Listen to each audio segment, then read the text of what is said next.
Crush 100 grams of gur. Once crushed, add into pan on low heat. Now you're going to crush together 2 moti lachi and 1 small piece of ginger. Add some ajwain into the mix.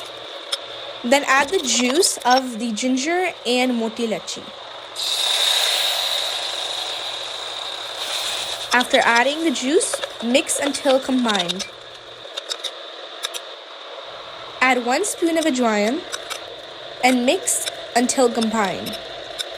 After doing all of this, it should make a thick paste or mixture. So after you do this, you want to let it sit for about 5 to 7 minutes. Let it cool, and then it should make a thick mixture just like shown here.